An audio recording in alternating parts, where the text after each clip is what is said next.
All right, everyone. Welcome to today's episode of Words of the Wise. Today I have Chief Costello from Gunnison PD. I'm going to read a couple bullet notes here with his bio because it's pretty impressive, and then I'll let him kind of, share anything else. But he has 30 years experience in law enforcement total.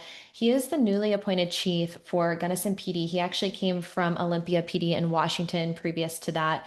He is an active member of the FBI National Academy Association, a member of IACP, a member of the Colorado Association for Chief of Police, and he's on the Police Executive Research Forum. Welcome to the show, Chief Costello. Thank you so much for being here. I'm really looking forward to this conversation and sharing your insights that you've been able to develop for the last 30 years. Thank you very much. It's my honor to be a part of this and looking forward to the conversation. Of course, I want you to kind of maybe add to your little bio here, like anything else that I missed because I was reading through it and I was like, wow, this is really impressive. And when you sent your bio, I really appreciated that you had a little note there about you as a person. And so I want to let you kind of take the floor from here. Try not to make too big a deal of myself. And so I think a lot of times we spend time talking about our professional qualifications and things like that. But long after we're done with this career, we're going to be people. And so for me, that means my dogs, my family, my extracurricular stuff, if you count that from work. For instance, my best friend from like we slept on mats together at preschool.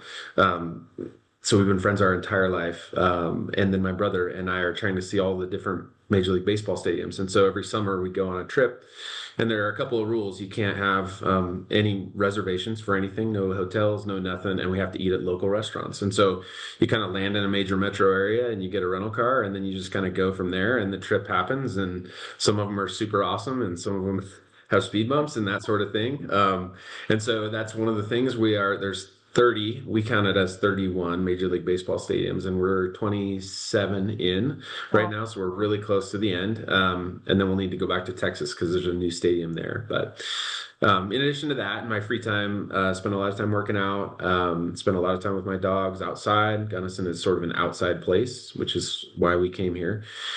And so we have two kids. One of them is playing baseball at Central Washington University, and one of them is getting her master's degree in teaching at Western Washington University. And so once they were out of the house, we decided that this was a place for us to be, and this job opened, and it was all kind of perfect. And so here we are. Wow.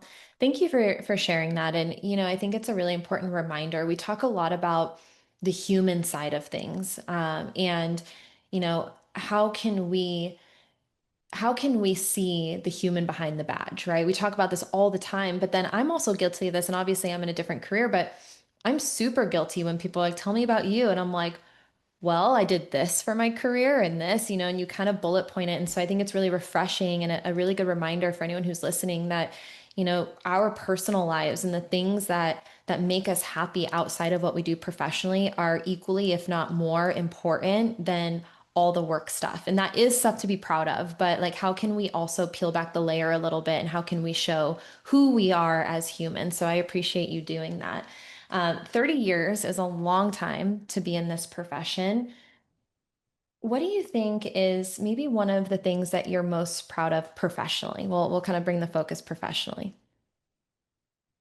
Well, for me, my time, I spent about 10 years in investigations up in Olympia, and both as a supervisor as well as an investigator. And for me, I think being an investigator, particularly in people crimes, major crimes against persons, so robbery, homicide, that sort of thing, I spent quite a bit of time doing that work up there.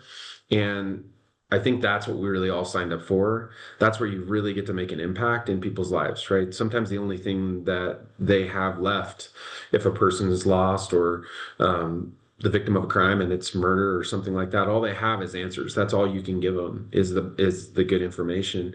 And so for me, that time spent doing that was super valuable. It was super stressful and incurred a lot of I'll use the term damage along the way, watching that kind of stuff go down and then spending time kind of delving into it afterwards is not free of charge. But for me, it was the most rewarding. I still get Christmas cards from victims' families and things like that, that I help. So for me, that's what I'm most proud of. If someone would have told me that I could have just stayed in that assignment for the rest of my career and never gotten promoted, I probably would still be doing that, and you wouldn't be talking to me. So Yeah.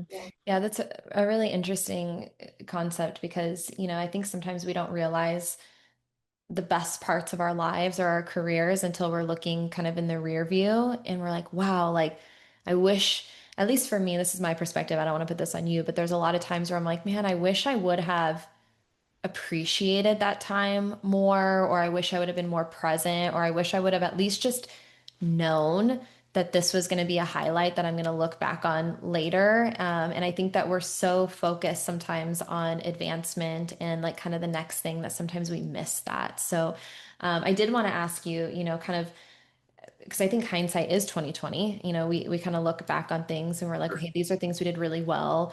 And then, these are things that maybe I wish I could have done better. For anyone who's listening, maybe someone who's younger in their career, was there anything that you look back on and you're like, man, like I think I could have done this better, maybe a learning opportunity for somebody else. I think like a lot of people that are in executive positions in law enforcement, I think the beginning of this promotional thing kind of starts out about you, inevitably. You want to get promoted to sergeant, and then you want to get promoted to lieutenant. And I think somewhere along the way, maybe it's through personal adversity. For me, I choose to believe that it's personal adversity that added this to my career. You start to realize that this really isn't about you. It's all about everybody else. And it's what you can do for everyone else and all of the struggles and all of the things that you go through as a leader. Are really so that you can help other people avoid those pitfalls. I wish I would have. I've always been very physically active, always been racing mountain bikes and doing that kind of thing. And I thought that meant that I was healthy. But in reality, I was neglecting mental health. I was neglecting my body in other ways. And I wish that I hadn't done that. And so I try to sort of instill that into the organization that I'm a part of now. I think when we say that we value officer wellness, we need to put our money where our mouth is. We need to talk, we need to say that clearly. But when people come to us or when we notice people that are struggling, it's on us to reach out. It's not a wait till they come to us. But we need to have an answer for that. And we need to have solutions. We need to know what the resources are and we need to be supportive of that. And I wish that I had done that earlier in my career. I think it's inevitable that initially it's about you and then you kind of grow into yourself a little bit and maybe grow up a little bit and realize that it really has nothing to do with you and it has to do with everyone else. And I wish that had happened earlier for me, but I'd say the last 5 to 10 years that really has become my guide. Yeah. Thank you for that. There's actually a few things I kind of want to dive into on this topic, but um, I think that whenever we ask people the why, I've never heard someone say, I want to do this for me. Usually when people enter in this profession, it's for other people, but I think you're right. I think somewhere in there you kind of get lost where it's like it does become a little self-centered. And I see this in wellness too. And maybe this is, kind of a sidebar conversation, but I see this in wellness too, where we kind of make things about us instead of recognizing that like we have to show up for other people and it's not always about us, it's about everybody else too. And so I really appreciate you being vulnerable and sharing that, because I think we're all guilty of that, of kind of becoming a little bit selfish and losing connection with why we're here in the first place and why we do the things that we do. And why we do the things that we do is to help other people, in the end. Yeah, for me, like I think that there's sort of this dichotomy that happens in law enforcement where it's super competitive. At least it used to be super competitive to get hired, right? You'd have hundreds of people competing for one or two positions, and then promotions are all this big competition. And cops, by their general nature, are type A and they're competitive, and so really it's this competitive thing. And then we're asking people in leadership positions that have competed to get in these positions to dial it back and make it about everybody else. And that's a Yeah. difficult thing to do with our personalities and our profession, the way that it's structured right now. And so I think it's a realization. And again, I think it comes from personal adversity. It comes with facing your own demons a little bit. You Yeah. start to realize that everybody's dealing with the same thing. And if we just focus on wins and losses, we're not going to get down the road. We're not going to get forward as a profession. Yeah, I've actually never had anyone say that, and I think that really is very interesting. I also think that there's this dichotomy in, this idea of, especially in leadership, right? It's like you want to take care of everybody else, or they're saying, hey, dial it back. It's not about you, it's about everybody else. But then when it comes to wellness and self-care, you have to take care of yourself first in order to take care of everybody else. And so there is kind of this like push and pull of like, okay, well, like, is it selfish in a bad way for me to first put my own wellness first to be able to then take care of everybody else, or what is it? And so can you talk, you said this twice now, personal adversities. Can you talk a little bit about some of the things that you went through and how you were able to kind of develop the mindset that you have now today? So like I said, I don't think a lot of cops really focus on their own mental health, right? Like the whole job is to be okay. Like you can't go out and take care of other people and then come home at night and think like, well, I'm not okay, right? Because you have to be. And that's the mentality, is that you have to be okay in order to take care of everyone else. And for me, the way that manifested over the course of my career was alcohol. And so like most, I think, alcohol stories, it kind of started low level, a few beers here and there after work to sort of, get the stress gone. And then it sort of graduated into this thing that was a problem. And it was a significant problem that sort of grew, like most of these things do. Um, and I didn't realize it until it got to be kind of a critical thing. And at that point, I was in a pretty senior leadership position. And so it had its challenges that went with it. Being the leader of people that whose job is to go out and solve other people's problems, and the leader is the one that has the problem. It's difficult to admit that, and uh, no one's going to tell you. That's the news, is that when you're in a leadership position and you have all of that given authority to make decisions and operate day to day, it's not going to be easy for one of your subordinates to come to you and tell you, hey, I've been noticing that you're really struggling, you're Yeah. having problems. And so it's on you to come up with that on your own. So for me, it was alcohol, and it did present significant problems for me. So much so to the point I thought it was all trauma. I thought it was all post-traumatic stress. I had, I think like all cops, I've had a number of different critical incidents and a number of different investigations that all contributed to that. And so I chose to seek counseling that went on for a couple of years. And during that process, I was fortunate enough to have a counselor that was like, hey, we can't get to any of that underneath stuff, that post-traumatic stuff, until we deal with this primary issue, and that's alcohol. And so for me, that meant treatment. And that was a really, really hard thing. It was a very difficult thing because at the time I was the deputy chief of police. And so admitting, one, that I needed help, and two, admitting to my boss that I needed help when I was supposed to be responsible for a whole community worth of public safety, it's a very, very difficult thing. And I don't believe that I'm alone in that. And I think it really contributes to people not seeking the help they need, particularly those at the executive level. Yeah. Well, I would imagine that there's a lot of fear that goes into that. I would say fear of perception, fear of losing your job, things of that nature. When you did finally reach that point where you're like, okay, I need help. I need to tell people. I need to, get the resources. And then you did. Do you think that that changed your perspective? And do you share that story now to help other people? Like, kind of what was the aftermath of, going and seeking treatment, coming back and, re-entering into your role? 100%. The perspective part, like I'll just be as I'm as wide open on this subject as I possibly can. I find that like blatant and ugly truth is the best way to get through this thing. Yeah. When I went to treatment, I had to go to detox like most people do when you first go, and I ended up there. And I remember I was in this medical intake room, and next to me there was another intake room, and this guy was really mistreating the nurse. He was drunk, and he was really like he was kind of animated, and I went into cop mode thinking like, well, I got to deal with this guy, right? Like I'm not here for my own help. I hadn't realized yet like just how serious this was. And of course, they tell me, no, no, no, it's fine. It happens all the time. Anyway, I end up next to this guy. His name was Harley, and I won't give you any more information, but we end up in two rooms next to each other, and he's vomiting in the garbage can. And I remember sitting on my bed, and still, the cop in me is like, oh, that guy, right? Like that guy's the problem. And then all of a sudden, I had this epiphany, like, oh no.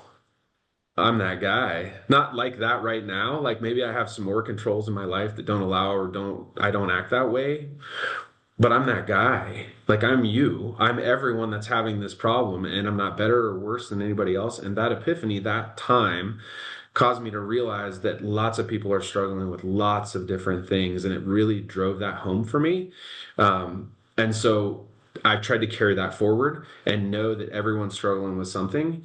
And the job of a leader is not to know what people are struggling with, but to know that they are and to offer the resources that we have available to us to make sure that they can get some help and that we mean it when we say, I want to help you get better. Yeah. I think that empathy is so valuable. And it sounds like to me that was like one of the things of like, wow, like now I can have this empathy for everyone else around me because I also know what it's like to go through this. And sometimes that's hard. I mean, when I was going through my hardest times and struggling with my own stuff, I had no empathy for anybody because I felt like I couldn't. I felt like if I started to bring down any sort of the barriers that I had, built up over time, that like everything would just overflow. I was like, I can't soften at all because that means the floodgates open and like I don't want to go there, And so it was very much Right. like, you know, get over it, who cares? Like, you haven't been through what I've been through, just, act like I do, and not have that empathy. And I've learned over time, through my own experience as well, that there's so much power in empathy and it helps other people to also understand that they're not alone, and I think that we isolate ourselves in these times of hurt and of time of need. And I think that even though logically we can sit here and talk about it and kind of know, like we can sit here and have a conversation and be like, yeah, out of all the people in this country, there are probably other people who are going through the same things, but during those times we convince ourselves that we're alone and we're the only ones. Right. There was another chief that I talked to, and he said something that I think is very kind of in line with what you just said. And he said, assume that everyone is hurting. Don't assume that everyone is okay. And I think that we do operate in a just assuming everything's fine unless someone says something or unless we see like a red flag pop up. But he was like, no, like I want to assume that everyone is going through something. I want to assume that, on varying levels, that everyone's hurting or struggling. And I want to show up as that. I'm not going to just assume that everything's okay.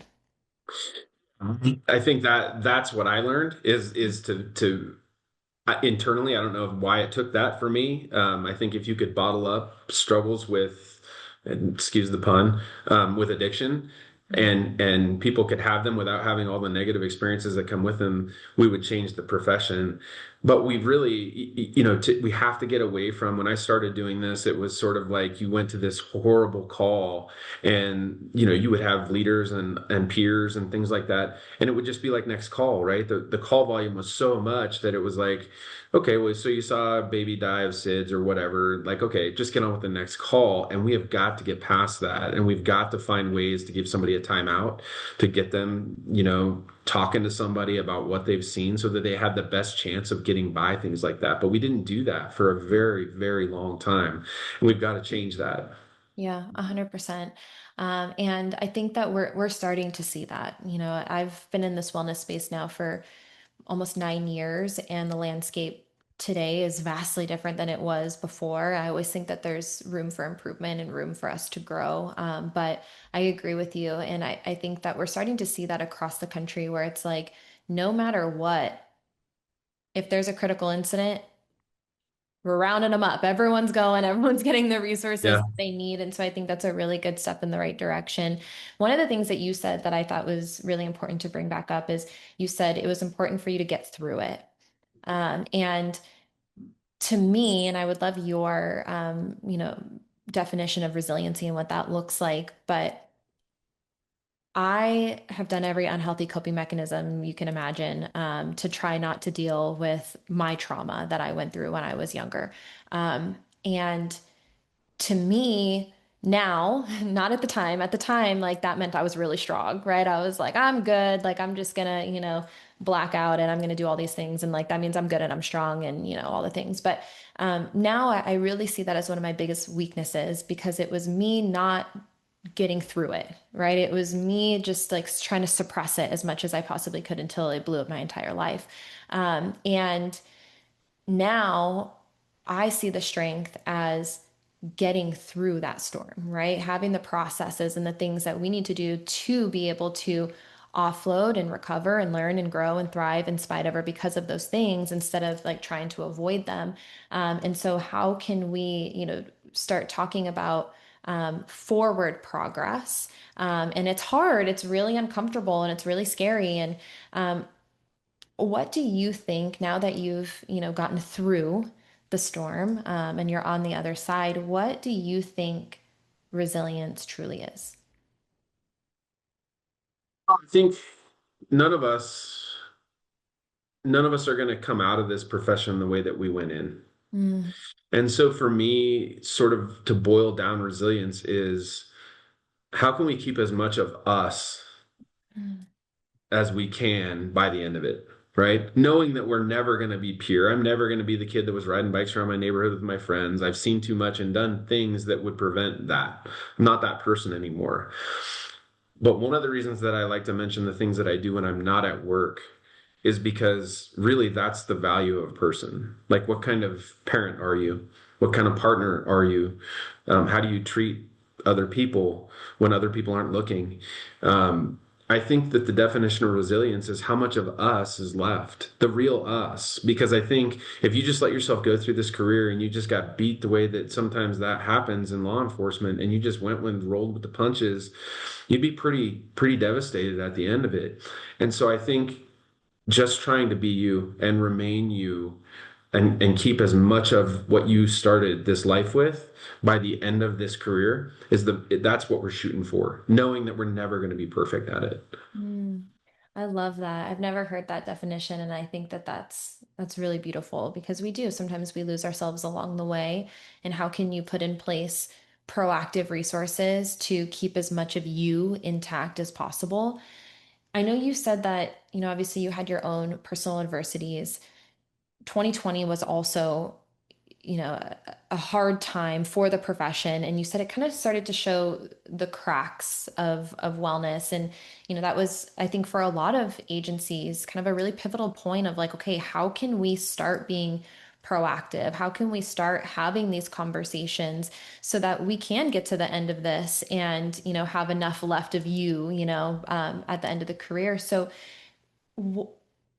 how do you think that maybe agencies or individuals can be more proactive? What is the message now? And how do you think, 2020 kind of put that into, the forefront?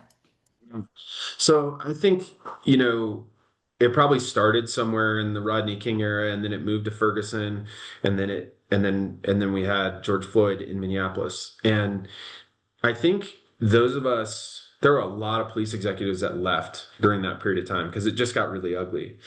For those of us that stayed, that I think we're kind of thinking this through, I think the loss was sort of this moral injury of, we used to be able to say, particularly in places like Olympia, that's fairly liberal, and it's Portland, Seattle, think of that sort of thing, Yep. in 2020. It was easy for us to say that the people that didn't like the police were the kind of the vocal minority. They were just a few people. Like it's just always the same people, and they always don't like us, and that's fine, and we can kind of write that off. But I think collectively at the leadership level in 2020 and thereafter, we realized like, oh no, this is a lot of people. Like there are a lot of people that are pissed about the way that we're doing things, and we need to like we're going to need to right the ship here. And that loss of sort of the moral high ground of we're doing this and it's a righteous purpose and all of that stuff, it started to fade really fast. And so that whole we'll go through anything and we'll go through the war every day because we're doing the right thing started to erode considerably in 2020, not just at the leadership level, but also at the officer level. Like, why am I doing this? We're working 20-hour days, like we're just busting it overtime every night. We saw in Olympia, um, we couldn't get a hold of our officers. We couldn't get a hold of them on the phone. They started not answering the phone, which is not uncommon because they didn't want to come in. They didn't want to work. They were tired of it. Yeah.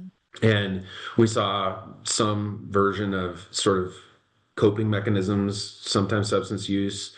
Recently, there was a suicide up there in Olympia. I don't know exactly why that was, but we start to see these things sort of manifest themselves. And I think that they sort of accelerated after 2020.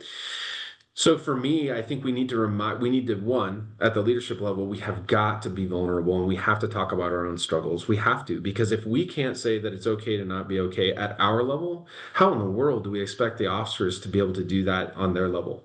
Yeah. One of the things that I value the most is hearing the officers ask each other day to day, like, how are you? How are you doing? Like, for real, not like some BS, like, how's your dog or whatever, like we used to do, like, oh, what'd you do over the weekend? No, I mean, like, how are you doing after that call? Those are really rewarding, but I think that's how we get there is we have to demonstrate that it's okay to have those conversations. And if the answer is I'm not okay, then we got to do something with it. We got to do something about it. And I think that's where we've been missing a little bit. Not we're getting better. But does the leadership understand what the resources are? Do we understand how to get people connected? And is our organization on the city or the county or the state level, are they supportive of us working through that and getting people the help they need? Because oftentimes that's going to have severe impacts on the organization and staffing and things like that. But if we don't mean it and we don't say it at the leadership level, it will never start to take. And I think we're getting there. I think there's a lot more work to do in that regard, though. Yeah. I wanted to ask you that earlier, and I appreciate you, kind of doing a full circle right now because my question was, and you just answered it, was, is there a reality where you can build a culture of trust and wellness and support if leadership is not on board or if leadership is not also taking advantage of these things? I don't think so myself. And that's one of the reasons that I've been so vocal about my own experiences. Um, there are some things with being a leader and being in those situations of like treatment centers and things like that, you realize that, and again, this is cultural in law enforcement, and I think anyone listening to us talk is going to understand what I'm saying. When I got there, it was a bunch of cops and firefighters, and it was specific to emergency responders and that sort of thing. And so it was very competent culturally as far as that. But what I realized almost immediately is that I was the trauma for some people in that room, in that center, Mhm. because they're line level cops, and so some of their trauma inherently comes from the administration. I had not considered that before. Like, there's all this stuff that happens out on the street that's terrible that cops see and do, but a lot of their stress comes from inside the organization, and they attribute that to the administration. And sometimes it's true, and sometimes it's not. But it's easy to just put that blame on the administration and say, well, it's them. And so what I didn't realize is that I was some people's trauma in that, and it really limited my ability to get the help that I needed Mhm. because they were not as open with me as they could have been. And so for me, I think the solution to that is the more open we can be, like brutally honest about our own struggles and the things that we deal with and have dealt with as leaders. That's the only way we get through this. That's the only way we start to have these conversations at the line level with each other when they know that the person that's running the show was in the same boat, doing the same thing, having the same conversations. And we have to do that as leaders. Yeah. I really like that, and because I can look at my life and the people who I trusted and opened up to the most about things in an honest way were people who I knew also had been through some stuff. And the reality is that all of us have gone through stuff. I've never ever, personally, I've never met one single leader who hasn't gone through something.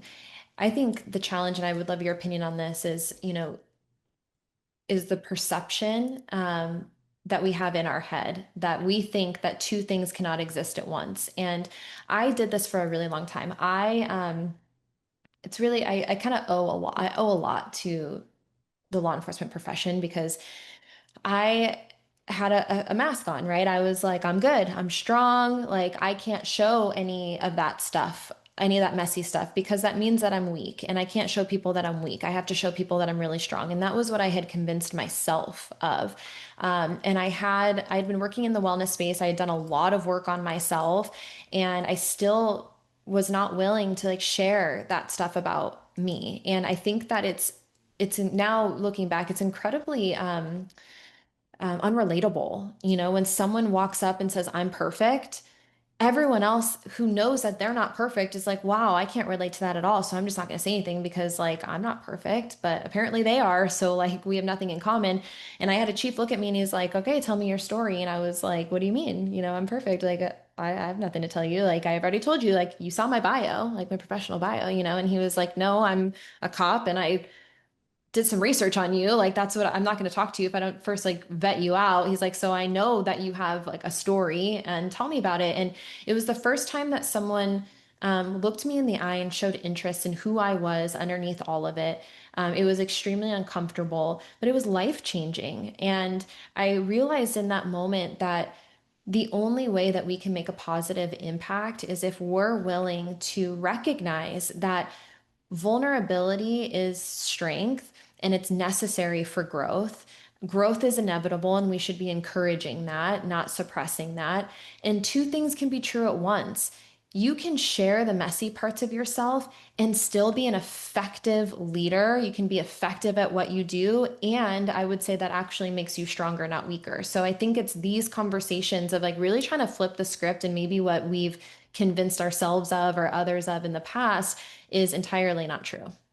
Oh, we're clearly so what I like to think of we're in the people business. And Mm, it's not just the people on the street, it's the people in the organization. And there's this concept of you're given authority as the leader of the organization, right? You have all this authority and you have all these things that you've accumulated in your career with regard to professional qualifications, and it looks pretty on paper. And then underneath it all, there's broken stuff. Like there is with all of us. There's stuff that didn't go well, and there's stuff that you're working on and that sort of thing. And so for me, there's that concept of sort of this given authority, and then there's personal power. And the personal power is derived from trust. And trust is derived from vulnerability. If you can't be honest, no one's going to trust you. And so when you walk in and say that, like, or you give off the appearance that like I'm perfect, it's really difficult then to build trust with people because you're not relatable to them. They know that nothing, I mean, your life isn't perfect, nobody's is. And so for me, that building personal power is much more important than the given authority. If we spend 99% of our time getting people to want to do what we need to get done organizationally, and 1% of the time telling them what to do when it hits the fan or whatever, and we need to, like, someone needs to take the reins and someone needs to be in control, that 99% make people feel a whole lot better about the 1% of the time you got to tell them what they have to do. yeah, 100%. What do you think the future looks like when it comes to wellness? If you could, you know, maybe wave a magic wand, like what would you either hope to see or what do you think will happen in the future? I think we're going to keep on this path, right? I think we're going to keep going in an upward trajectory, which is good. And I think we're going to continue to offer resources that are culturally competent, which I think is a big part of this, right? Yeah. We can't just walk in a lot of instances, depending on what our experiences are in this career, and just unload on your average therapist because we're going to traumatize them. Like there's some ugly stuff, Mhm. right? It's like military folks. It's the same sort of thing. It's going to be really ugly. And so I think the cultural competency part of it is going to build. It would be nice to see more people that have been involved in law enforcement or fire or emergency response go forward and get the degrees that they need in order to help people so that they can relate to the conversation better when you're having it.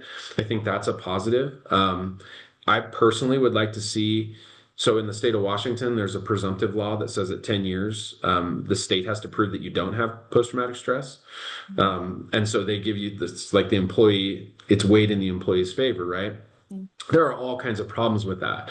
But the upside is that they're recognizing that this is a hard job and it creates trauma and stress and that sort of thing. I would personally like to see officers every 5 years have to go in and just get evaluated and make it part of our culture. Just make it part of the thing. Like, are you fit to continue to do this work? Are you in a place where you need help? I think if we set an interval and we really have people again that are culturally competent that can make that assessment, like, are you good? with all these circumstances involved, and we do that periodically through people's careers, we may catch more people that are struggling than we are right now. Yeah. No, I love that. We know that the younger generation are going to be tomorrow's leaders. So what words of wisdom would you share with, tomorrow's leaders, the younger men and women who are coming into this profession, maybe something that you wish you would have known or something that's helped you along the way? Yeah, I think, this is going to sound kind of cliche because I think a lot of us that have been doing this a long time would say this. Um, Pay more attention to your family, pay more attention to you, pay more attention to the things that are not work, right? This place, this work is always going to be here. And whether you're a part of it or not is not going to matter to the organizations that you're involved in. You can make a difference, you can make a change, but it's amazing to me how quickly once you leave, they just fill in, right? And then you're left with you. And if you haven't taken care of you and you haven't taken care of your family, or you've missed too much, or you've sacrificed relationships with your kids or your family, you can't get that back. You can never get that back. And that's all part of that concept of sort of try to keep as much you as you can by the end of this thing.